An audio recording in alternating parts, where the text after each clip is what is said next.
ability and also the ability to communicate with people. If you want to communicate a point, Yeah. and you could do it effectively, people will look past how the person look, and they'll look and they'll listen to what you're saying. And I think maybe that's probably the advantage that the woman in the Philippines probably have over some of these other women, you know. Because there are a lot of men, there are some men too, a number of men who like Thai women too, you know? Yeah. They, I think I told you about the same one from Indonesia was telling me she knew this guy from the Netherlands, Holland, because she used to live there. Yeah. She was married to some guy and she lived in the Netherlands for a while. So she met some people there. And this guy had a girlfriend in Thailand, and he was paying for her to go to college. He paid for her apartment in Bangkok and so forth. And yeah, I guess he really loved her a lot, you know. And one day he decided, oh, I'm gonna go visit her. I'm gonna surprise her, show up unexpectedly. He showed up unexpectedly to visit the girl, and the Thai girl is living with another man. She's living with a Thai man, not even a foreigner. Because that's one thing about Thai women. A lot of them, sometimes no matter what, when in the end they go back to they go back to their Thai men. That's it's like that. It's like that song. What the guy said, all up upon a stony river, and he said, "Where no matter where I travel all the world, this Right. is where my heart is. I come back to." You know that old song? Mm-hmm. You know that song? What song? The song about Stony River, where it says, all the world is silent and dreary. Everywhere I go, oh, darling, my heart grows weary, oh, for the old folks at home. So when it comes to the Thai woman, yeah, they may have the foreign man or what have you, but in the end, they want to come back to that Thai man. And the reason is that she wasn't like with a Western man, she was with a Thai man, you know. So he was paying for her to go to school. I think university. He was paying for her apartment, and he comes to surprise her, and she's living she's living with a man, with a Thai man, in Bangkok, in the place. So they broke up. So my friend, the Indonesian one, she said, "You know what? You deserve a better woman than that, you know." And she said, I'll find a good, decent Indonesian woman for you. That's what she told him. I'll find you a decent Indonesian woman. And he said to her, well, no, not really. No thanks. He said, I'm gonna look and see if I can find me another Thai woman. See? So there's some men are like that, Some men are really attracted to Thai women. They Yeah. don't want any other woman but Thai Yeah. woman. Yeah. This was a guy from the Netherlands. Even though the Thai woman was living with another man or what have you, that's it. Yeah. And I know, I mean, I read different things, because years ago, going way back to like the first time I went to Thailand, and I used to read his Bangkok Bob blog, Mm-hmm.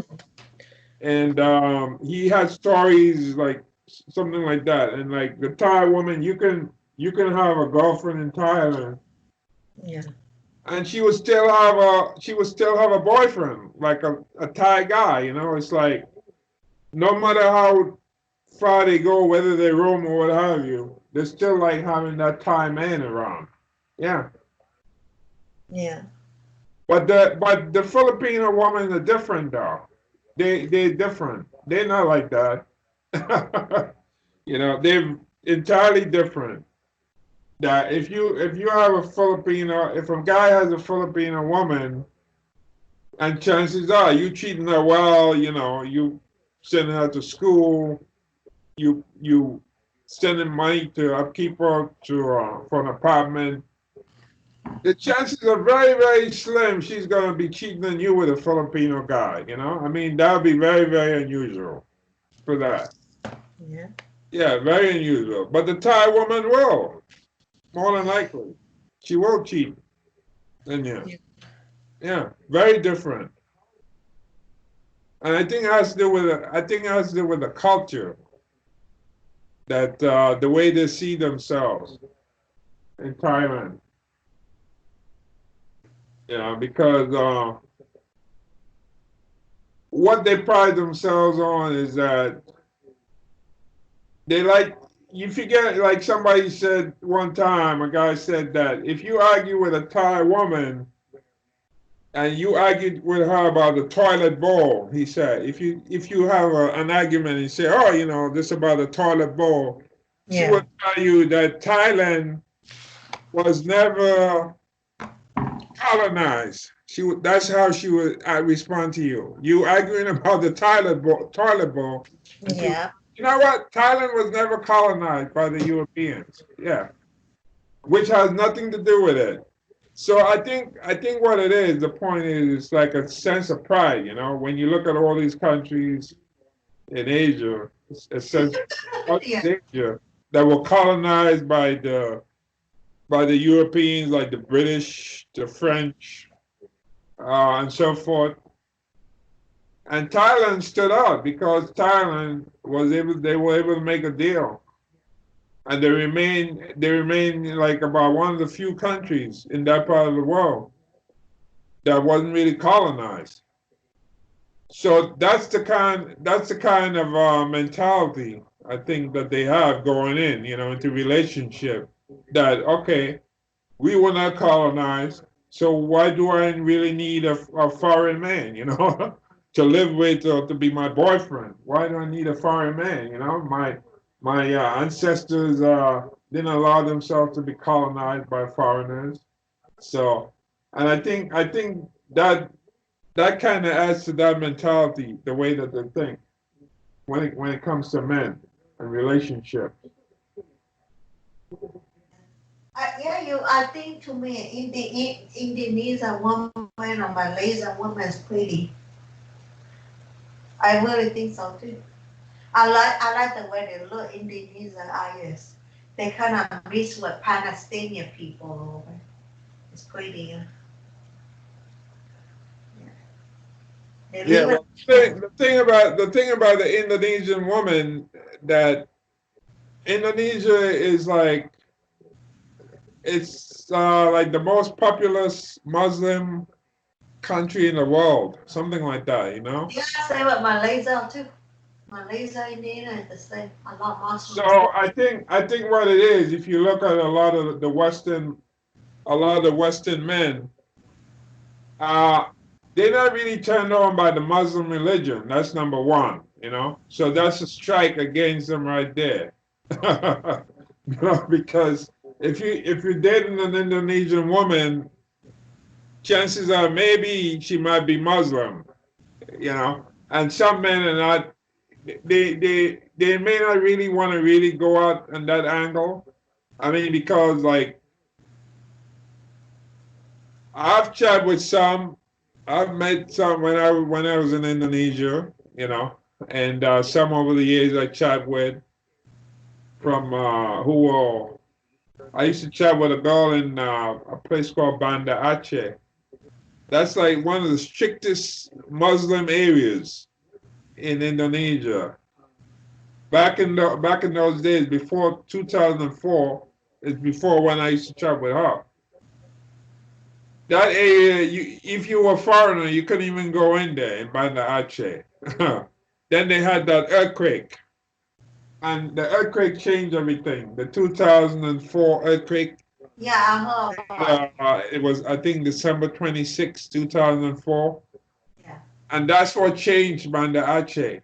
But back then, yeah, I used to chat with her. And she told me about that. And they have like the religious police there. It's very, very different. Um, and at the time, I had her phone number, and it was changed because I used to write down like places, people I chat with, parts of the world. And then when I heard Banda Aceh, I said, wow, that name sounds familiar, that place. And I checked the book. And yeah, I said, wow, I know somebody from Banda Aceh. How many people could say that? You know somebody from Banda Aceh. Yeah. And then, so I called and I couldn't get through. And that earthquake was very, very devastating.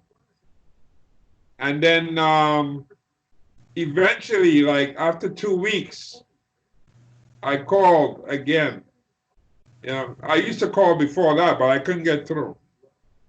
And then one day, she picked up the phone. She answered me, and I tell her who I am, and I said, I've been trying to get through to you for the longest because I saw on the TV like all these people died from the tsunami, the earthquake.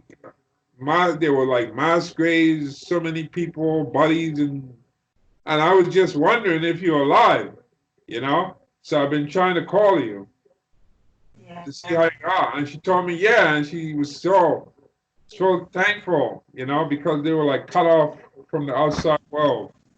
Yeah.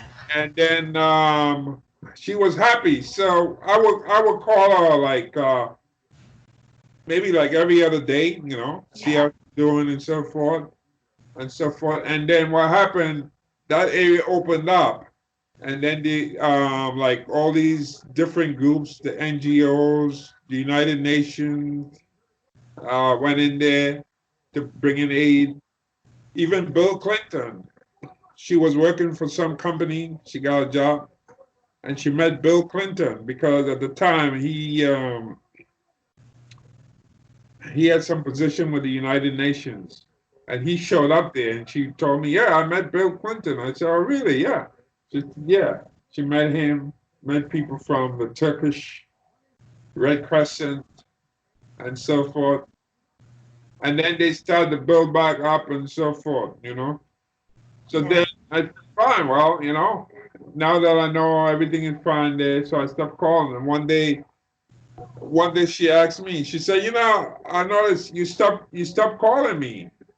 I said, yeah, because everything is fine now. She said, yeah, well, I was wondering, you used to call me all the time, see how I'm doing, and now all of a sudden, you don't call anymore.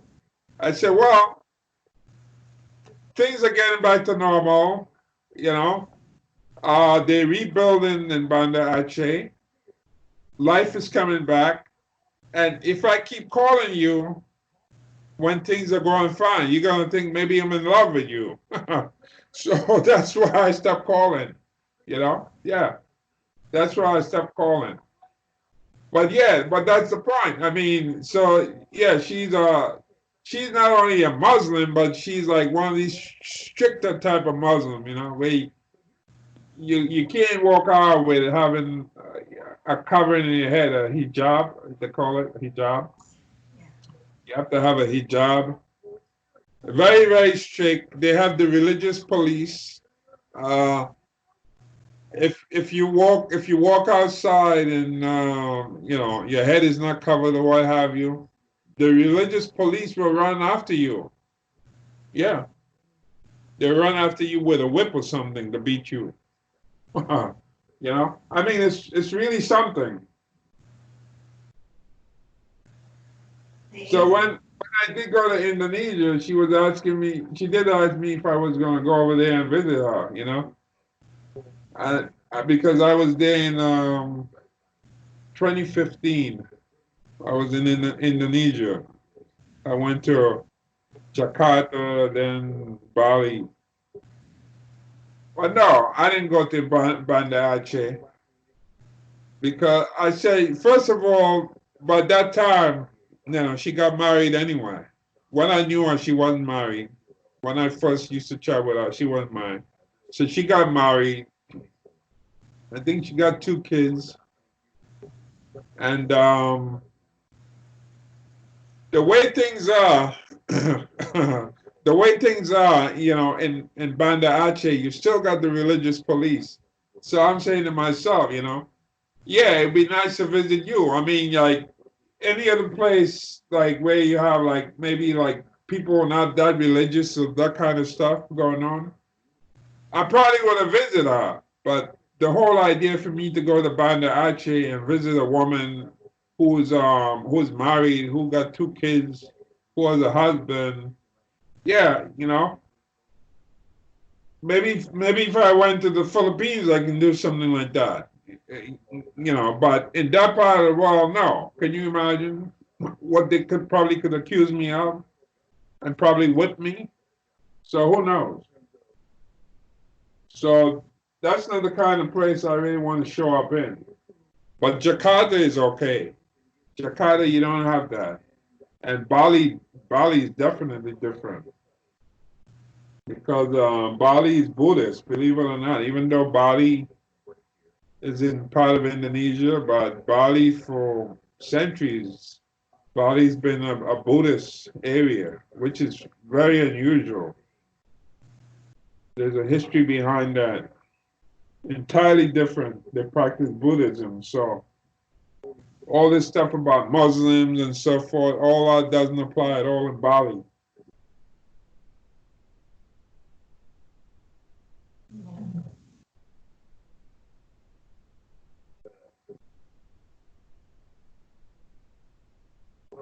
Yeah. Yeah, not good. I think Malaysia for people is pretty. Malaysia people.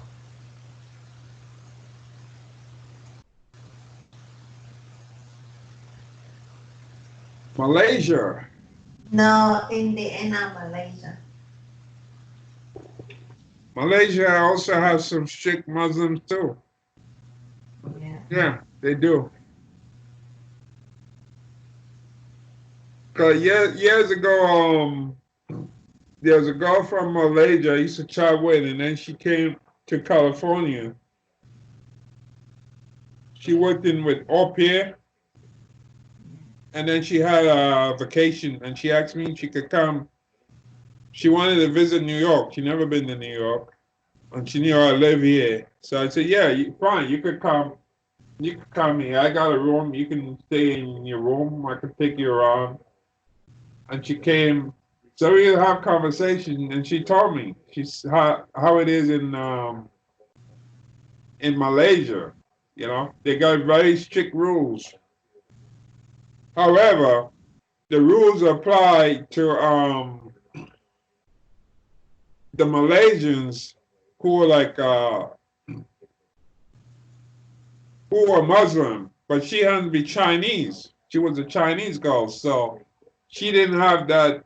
She didn't have to deal with that. But in certain areas or what have you, you couldn't wear like certain, you know, like your dress. If you're wearing a dress or what have you, can't be short. You have to be dressed a certain way, and so forth. And also in Malaysia, she told me that they always give preference to the Malay, the people, the native people there, because the Chinese people moved there. The Chinese people are not native to there. So that was a problem. She said, no matter how, you could be smart, you could be a smart person, you can get good grades or what have you, you're not going to get the job like that. Yeah. So she had grievances being there. And that's where she was born, in Malaysia. And she said the Malay, in a way, that gave the Malay a reason. They could slack off, they could be a bit lazy or what have you, and they may still get a certain job, just being Malay. Like they put a certain percentage of the jobs for them or what have you. And that's one of the reasons Malaysia was so corrupted with the last prime minister they had.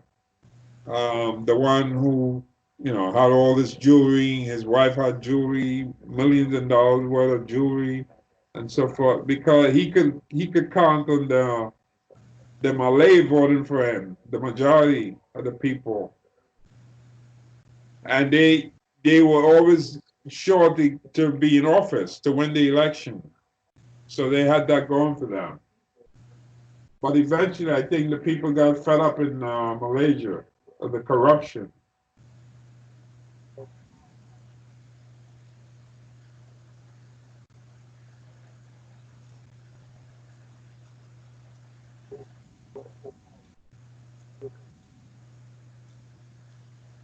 So are you working tomorrow?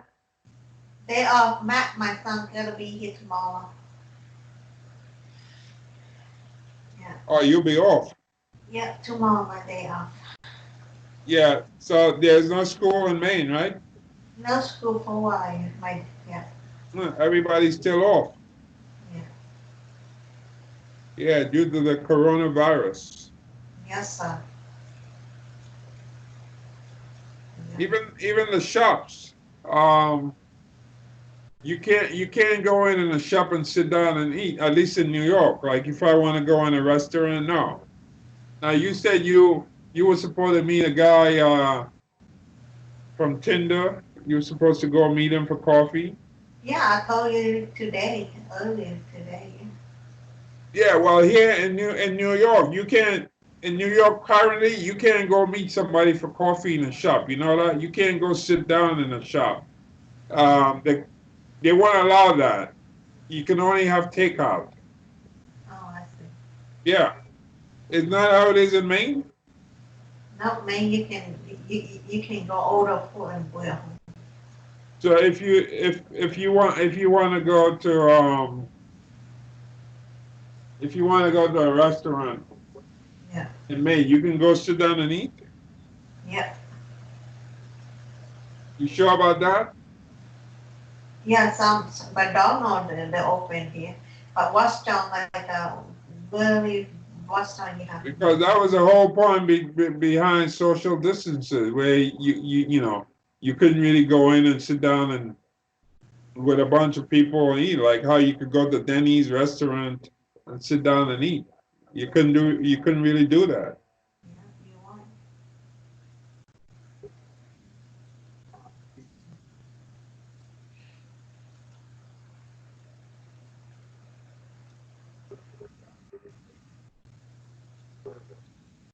You cannot do it.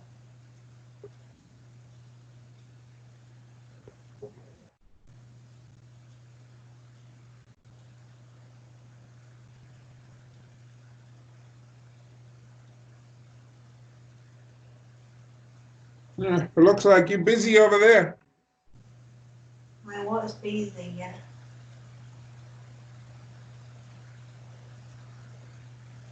Wow. I put some uh I put some of the warm water from the heat pad by my knee. The swelling went down a bit. Hmm. I hope tomorrow I don't have anything swollen and any pain. Hope and all. Yeah. I Yeah. have my I have my foot pain for a little bit a while now. So Yeah. What? my foot I've been walking a lot. Sometimes pain. Yeah. Yeah. I put some ice or hot on it. Yeah. I'm gonna go take two Tylenol because so in the night I don't have any pain. I could sleep well. Yeah. Yeah.